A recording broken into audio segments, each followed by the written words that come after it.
Coogs House. A living legend hung it up on Wednesday. What that means for Houston, the Cougs, and more. Plus, a lot of weird things going on in college basketball these days. You are Locked On Coogs, your daily podcast on the Houston Cougars, part of the Locked On Podcast Network, your team every day.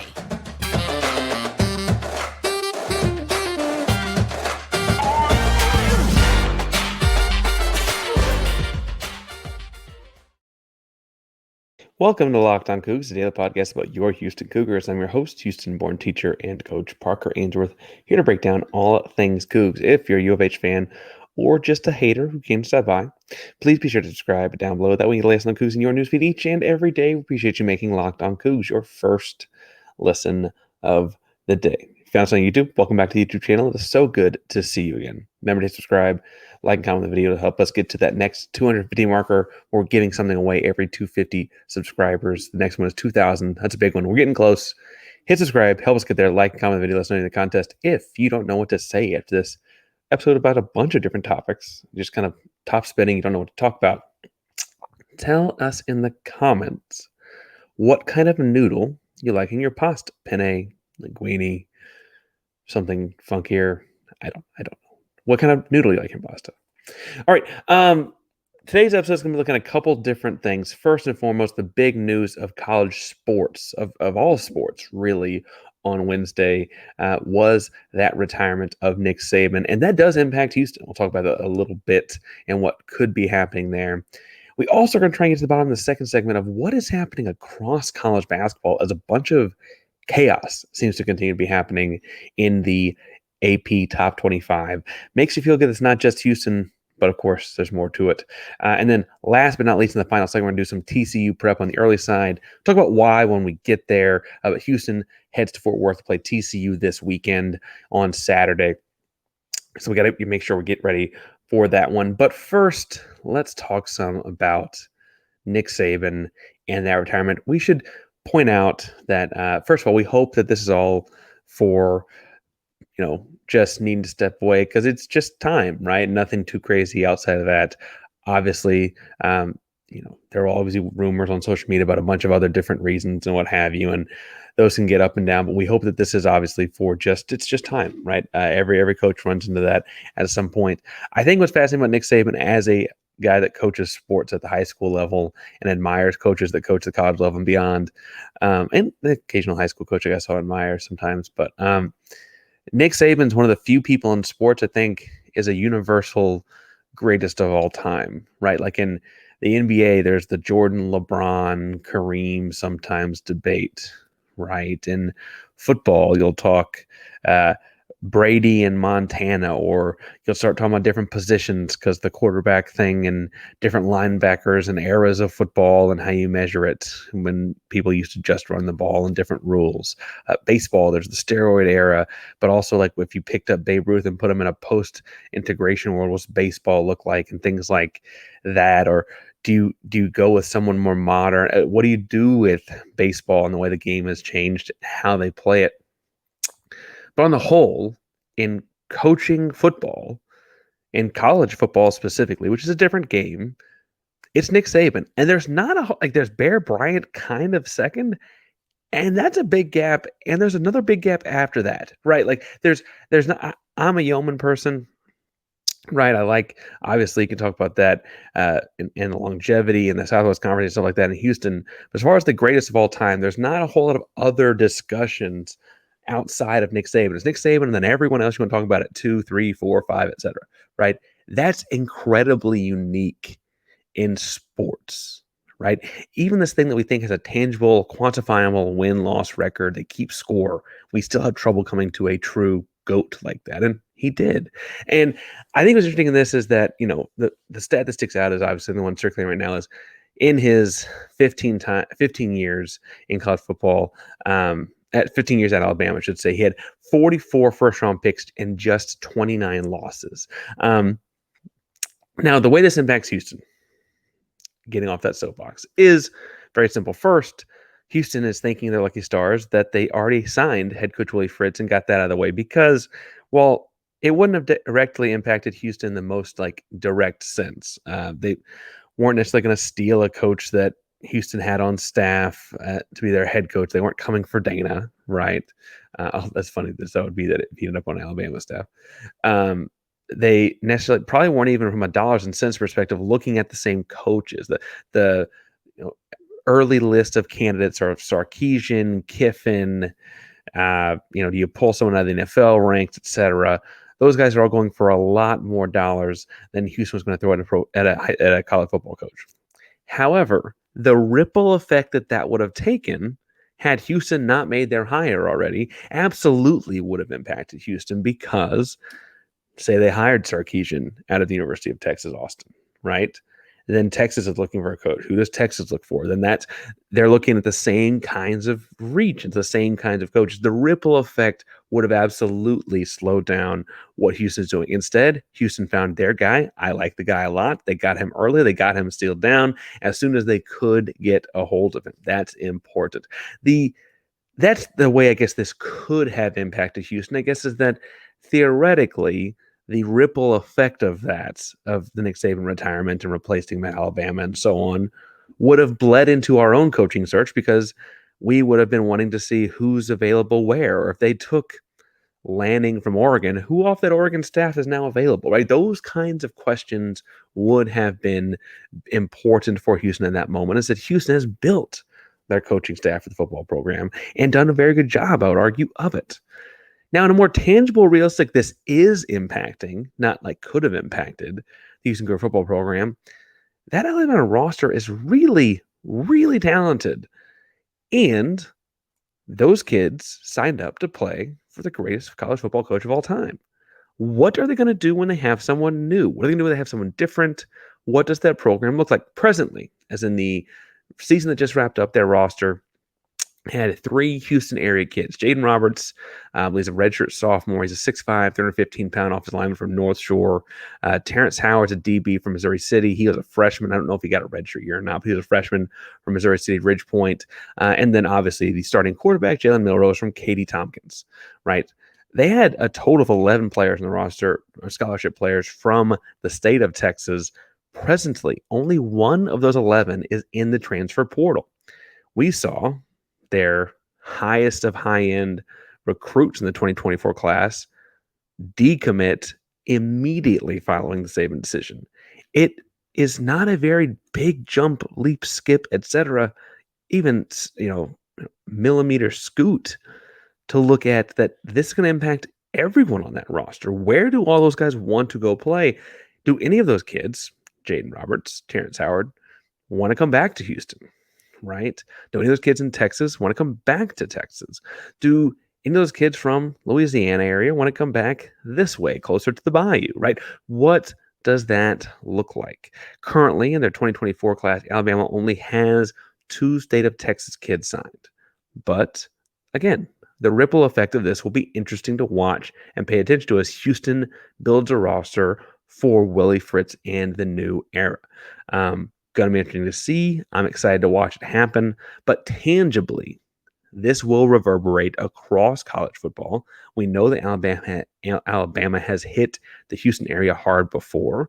This will change how that goes, right? If they pull in a new recruiter that does not have the Houston connections, you could see more local plays. You may be competing with more of the Texas A&Ms and LSUs than the Alabamas. We'll see how that goes. All of that's to say that this changing of the guard impacts all of us. But Houston, as a school building this program that took a major step in the right direction to help build it the right way recently, and that is located, again, in that major metropolitan area with all of the talent in its backyard. All of that makes this particularly interesting and notable for Houston as they watch that big boogeyman of a program change. Now, that's college football, and that's changes happening in there, and that's something that's easy to make sense of. And the second thing I want to talk about something that's a little bit harder to make sense of, and that's what's going on in college basketball and how that also pertains to Houston. Similar, right? But first, let's talk a little bit about, if you want to go watch any of these college basketball games or pro basketball games or baseball games or theater shows or comedy events or anything going on, you got to get a ticket. And getting a ticket can be hard, or it doesn't have to be. Go to GameTime, download the GameTime app today, and make it much easier. Now, they have all kinds of different options to help you pick out tickets to your events. They have a visual board you can pop up wherever your seat is on the stadium map, look through and see what your view will be in that seat at that stadium or venue. They also have all kinds of cool things. You're like, hey, I just kind of want to sit in this section because that's where I think the best sound will be to this concert or whatever. And they'll pick the row and seats, and you get an average of 18% savings just by letting them do the hard work for you. You can also lock in a rate. They can guarantee that you'll get the best rate with GameTime. If you can find a better price in the same section and row, they'll give you 110% the difference guaranteed. So go to GameTime, download the GameTime app today, and use code LOCKEDON for $20 off. That's GameTime app. Download, create an account, and use code LOCKEDON, LOCKEDON, for $20 off your first purchase. Download GameTime today. Last minute tickets, lowest prices, guaranteed. All right, so college basketball, utter chaos. All kinds of madness happening across the entire stratosphere. It's frankly started with us on Tuesday night. The Houston Cougars went on their first road trip in the Big 12 to Iowa State and dropped one. And they dropped it early and never really picked it back up. They kind of fumbled pulling it up a little bit, and they could never quite get it back off the ground. Took a late lead but couldn't hold on to it after going down 14 points to start the ballgame. And predictably, a lot of the country laughed. Houston's not only a top 2 team in the country at that point. I mean, Houston's ranked number 2 in the AP and Coaches Poll. But Houston made this big jump from being a American Athletic Conference team, Group of 5 team, to the Power 5. And there are people, and I would argue, are insecure about that in their own programs or whatever. But certainly that enjoy clowning when a Houston team stubs their toe in an Iowa State gym that they would not have stubbed their toe in a year before in the American Athletic Conference. We want to argue quantitatively, well, see, that's this, that, and the other thing. I suppose qualitatively looking at what happened or knowing that Houston has been a top tier program for the last 5 or 6 years at the very least, right? They want to look at, the Group of 5 team. They want to do those kinds of things about Houston without really looking at the product. Houston was on the brunt end of that for a while on Tuesday. And frankly, Houston got lumped in with Purdue. Purdue lost on Tuesday night as well by double digits to Nebraska, an unranked team, but also Purdue was on the road. And so similar events, both schools, both programs getting somewhat mocked in a national social media sense and somewhat critiqued in a national media sense about how they were performing and living up to that 1 and 2 ranking in the AP and coaches polls. And then Wednesday happened. On Wednesday, Kansas went to Orlando, Florida, and must have left their basketball sneakers at Disney World because they got beaten by storming court Central Florida. UCF knocked off Kansas, one of the loudest chirping groups, I would say, about what's going on with Houston. Houston losing Iowa State. That's number 3 going down as well, if keeping track at home. But that wasn't where it stopped. Number 5, Tennessee fell to Mississippi State on Wednesday. Number 21, Clemson fell to Virginia Tech. Number 9, Oklahoma to TCU. Marquette, number 11, fell to Butler. Number 17, Colorado State fell to Boise State. Each of those ranked teams fell to an unranked team, most of them playing on the road. For what it's worth, we almost had 2 more on the list to add to the list. UConn barely snuck by Xavier, and number 13, Memphis, barely beat UTSA. Frankly, after having barely beat SMU over the last weekend. Number 25, Texas, we should point out on Tuesday night, barely beat Cincinnati. So what's going on in college basketball? Why is all this happening? Why is Houston, frankly, caught up in the middle of it? Starters, it's college basketball, folks. That's what you sign up for. Now, I know Houston has won so many games the last 5 years, especially in the regular season, especially in the American Athletic Conference, that it feels hard to remember because it's almost worked as insulation from this.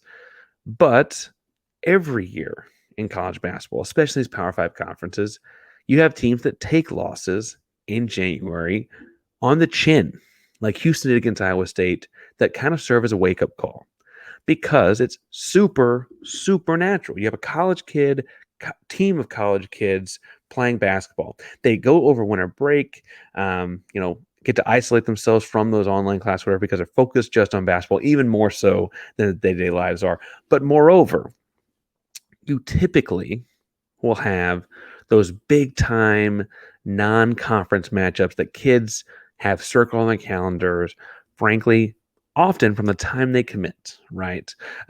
I'd say for this year's Houston team, they had that A&M game circled since it got put on the calendar in the Toyota Center because so many Houston kids grew up thinking of the A&M program as a big Power 5 program, rah, rah, rah, right?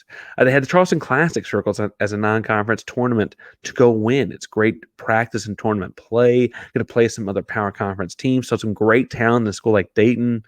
Big time, big time, big time, big time. The road test, Xavier, that was a big one too, right? Because Xavier, we know, is a typical tournament team, if not a typical tournament deep run team, right? And you're going on the road to play them in Ohio. That's tough to do. You circle that on your calendar when you're a college kid. Then you go on a little lull. You play Texas State. You play Penn.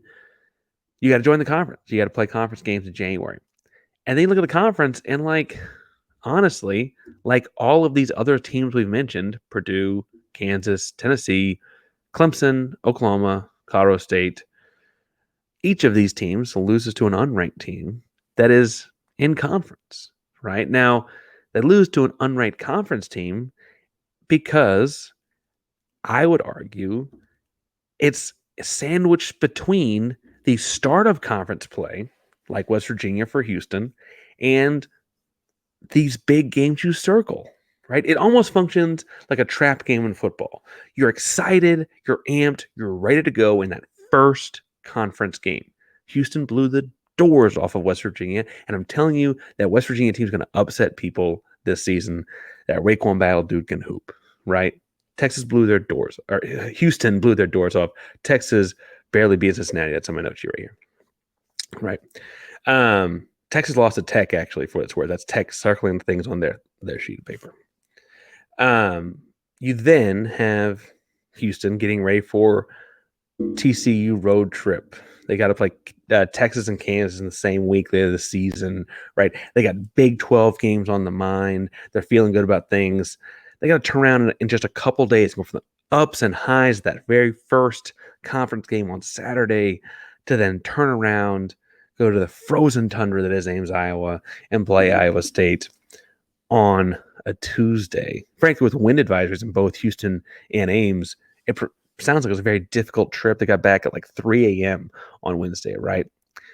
So that same pattern creates this game where you were really getting ready for the start of conference and then these big conference games, and then you get this unranked conference team sandwich in the middle, and you let your guard down because Houston clearly to start that Iowa State game let their guard down, as did Purdue, as did Kansas, as did Tennessee, as did Clemson, as did Oklahoma, as did Colorado State, as almost did UConn, as almost did Memphis, as almost did Texas. Each of those and I guess Texas did lose to an unranked Texas Tech team, so we should probably lump them in this as well. Each of these programs has these moments circled. It's just natural how good teams and great teams rise above that, right? And Houston was seconds away from doing it. Right? Houston really was. And Houston, if I were a betting person, I'd be betting to make sure that they don't do that. I don't see a Kelvin Sampson team doing it very often. We haven't seen it happen very often. I'd imagine they come out and make some sort of statement on Saturday and move forward with conference play after that in an appropriate manner. Now, I said this if I'm not a betting man, but I have to say winning is kind of fun.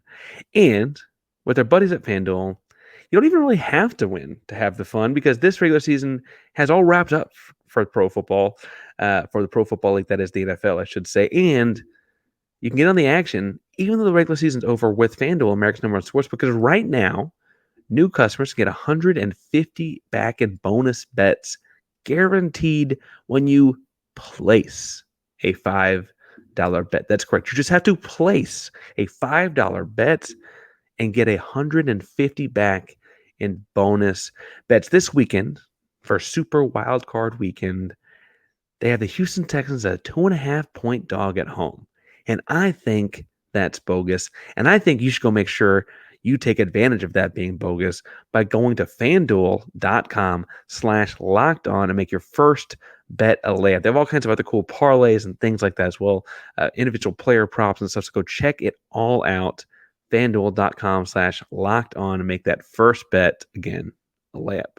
FanDuel, official partner of the NFL.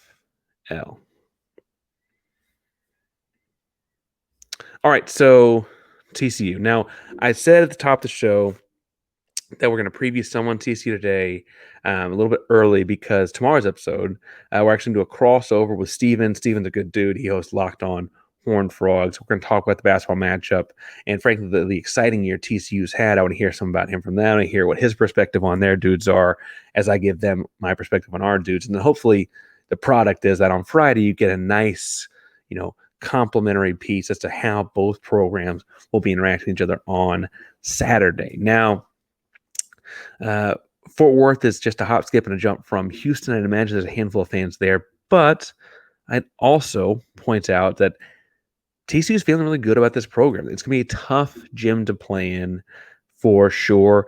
And somewhat unfortunately, if you look at the weather forecast, not that, it is an indoor sport, so, it doesn't necessarily impact you a whole lot, but like the frozen tundra that was Ames, Iowa apparently continues to move south. DFW looks like it's going to get hit with some cold weather this weekend, like freezing frozen tundra cold weather in its own right. I don't know why that is. I don't know why Houston keeps playing these cold places. Maybe we should just keep playing in Houston. Now, TCU is presently a top 30 team in KenPom. They're not as highly ranked in KenPom as Iowa State was, but they are one of the highest teams in KenPom and in the net that Houston played this season. Iowa State being the highest in KenPom, and then in the net you had Xavier at the time was very high.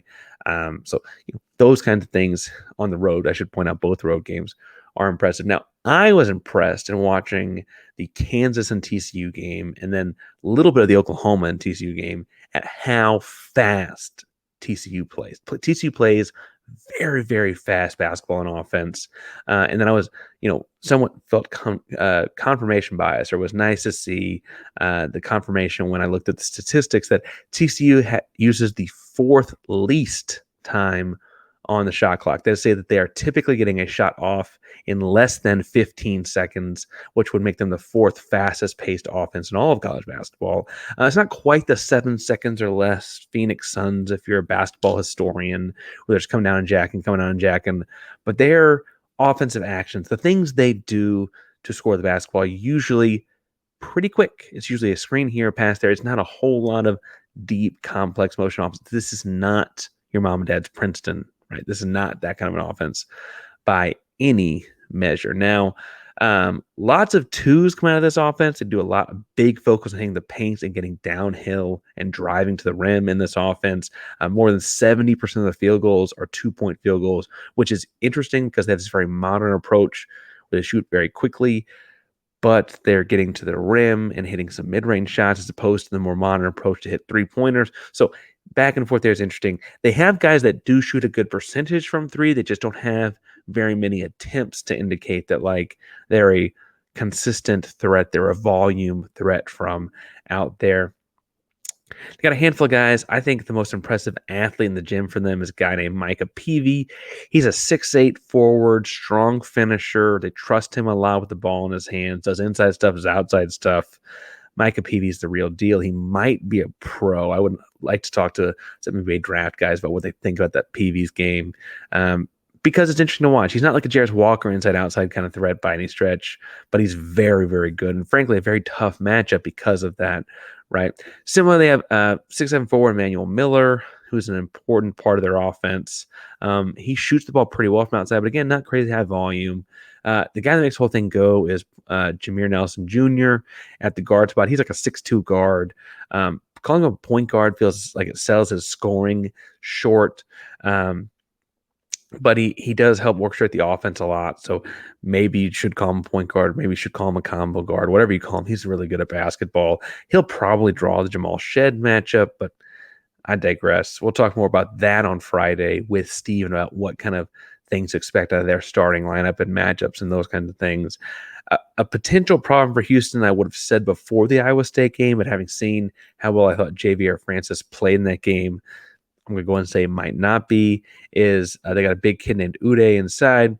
Now, Uday, we should point out, as I scratch my ear here, because these headphones get itchy.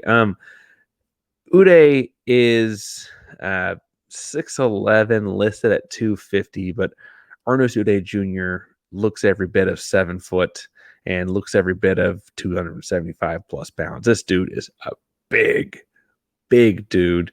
In the Kansas game, he really kind of had his way inside of about 10 feet with muscling around Hunter Dickinson. He's not a big-time scorer. He's not a big-time offensive threat. I want to say he's averaging like less than 5 points per game. But he's big, he's strong, he's tough, he's physical.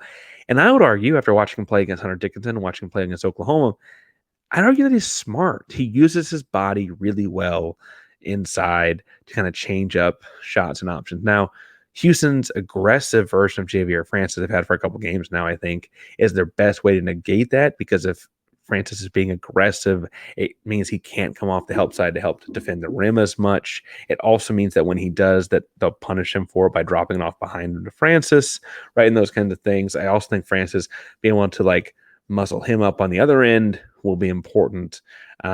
Francis is a lot leaner and will have a lot more in length, but it's going to use every single pound of his to fight with this guy inside. It's a fun matchup. And I know Houston has lost 2 games in a row, and oh man, I can't remember. But this is a good basketball team. TCU is 12-3. They're not some slouches. I don't know why they're not ranked, but they're not some slouches. And so I do think Houston's got to bring their A game. I do think it's going to be an important game to see, win, lose, tie, or draw, how emotionally Houston bounces back. Now, TCU is averaging a lot of points per game this season. If I were going to put it, I just don't have the statistic in front of me necessarily, but on the season, it does look like they're scoring, closer to the mid to high 70s per game across each and every one of their games. Pretty much, actually, they put up like 101 at Houston Christian, but like Georgetown, they put up over 80. Arizona State, they put up 79, right? And so you look at them, when they lost to Kansas, they had 81. I think Houston's got to continue to focus on keeping the scores down. The same way they held the 85 points per game Iowa State Cyclones to a measly 57. Defense travels as well in this one. I don't know, unless Uday has a great job defending the rim this game, I don't know that their defense is that Iowa State type of defense that will work to shut down Houston the same kind of way. This seems like a team that's bent on scoring the basketball at a high clip, and if Houston can kind of slow the TCU offense down, I think the Houston's offense will find its rhythm and find its shooters in open spots. Now we're going to do a much deeper dive on TCU with Steven tomorrow.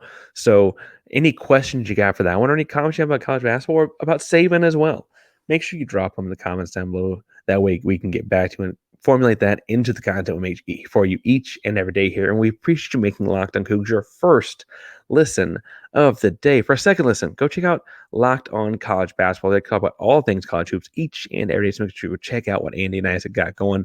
Locked On Coogs is a proud Locked On podcast network. That means your team, our Coogs, every day. Go Coogs.